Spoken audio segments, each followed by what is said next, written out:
Welcome back to Aphantasia Meow, and today we're going to be talking about key number 3, don't try to see. Meow.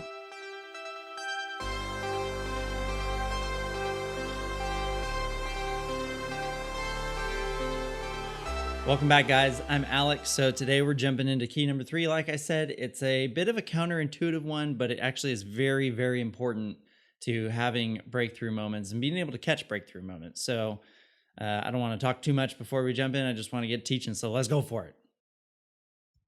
All right. So key number 3, don't try to see anything. So this is a concept I remind my students and coaching clients about quite often. And that's, we really don't want the conscious mind to start getting in the way and trying to make anything happen. It's more when you're relaxed and when you're not trying to make anything happen that things become more easily perceivable. And that goes for hyperphantasia and prophantasic projection experiences as well. So let's dive in. Okay, so you might be sitting there and wondering, what the heck is this guy talking about? But bear with me. This is a really important one, and we'll kind of unpack it as we go. So one of the main things about doing this is, you know that black space when you close your eyes? You want to do everything that you can while you're practicing to just ignore that black space. Like, don't even pay any attention to it. You're not supposed to see anything there. You're not supposed to, have any dramatic sight things open up or anything like that. Just act like it's not even there. It's not part of the equation.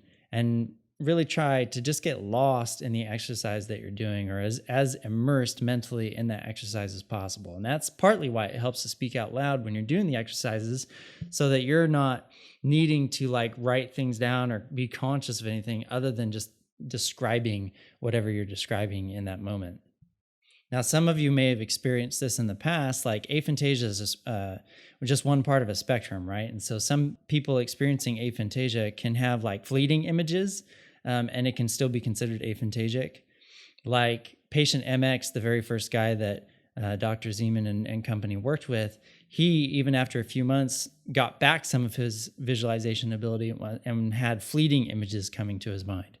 And so if you're experiencing that, and some of you very well may have experienced this in the past, where kind of you can maybe conjure up the image or what something looks like, but then it just disappears and you can't grab onto it, you can't hold on to it. That's what this piece and this key helps to address. It just helps to relax and not try to make that happen, not do anything, and just sit in a more of a observer sort of positioning within your mental state as you're practicing.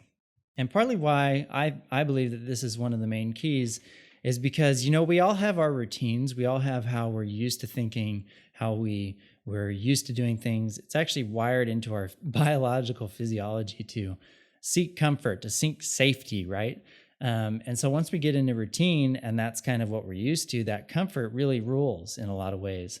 And so imagine if you start having a breakthrough, but then all of a sudden what you're used to doing, like how you're used to thinking, kicks back in. Well, there's a great chance that it will kick you out of that experience. And I've had this happen for myself personally many, many, many times, where something new will happen. I'll go, ooh, and I'll try to grab it mentally. I'll try to really focus in on it, and then it just dissipates.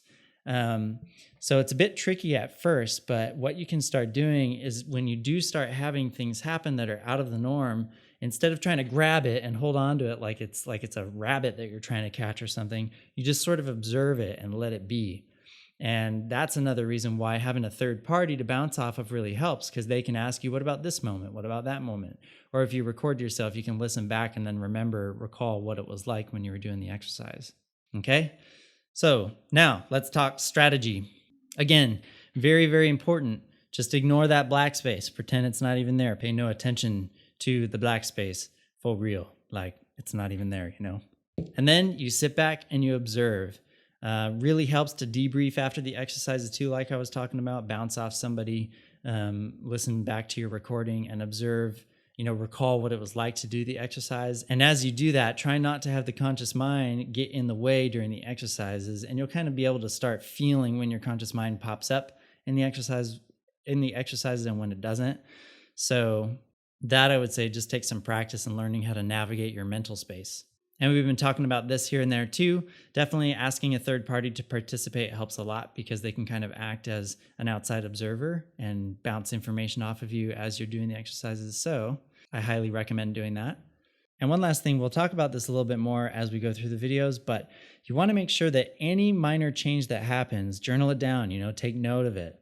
And it could be any tiny thing. Like, I can't emphasize that enough, that maybe before it was like a quarter-second flash that you were getting in your mind, and then it would just run away.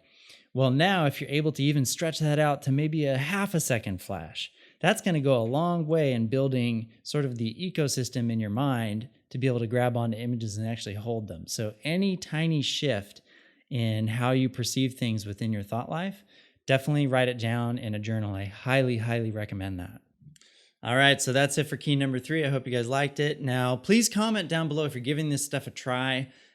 Comment if it's working for you, comment if it's not working for you. I'd love to hear what is and isn't working for all of you watching this series here. So, if you've given stuff a try, you run into roadblocks here and there, especially if you're on the Discord. There's a community building around doing this now where we're, actively talking with each other all the time on building our mind's eyes. So pop in there if you're not on there already. And I'm here for you. Reach out to me if you'd like to chat. I make sure to set aside an hour of time just to chat with you and where you're at and talk about how you can progress your own visualization journey. And that's it. Key number 3. We'll see you next time.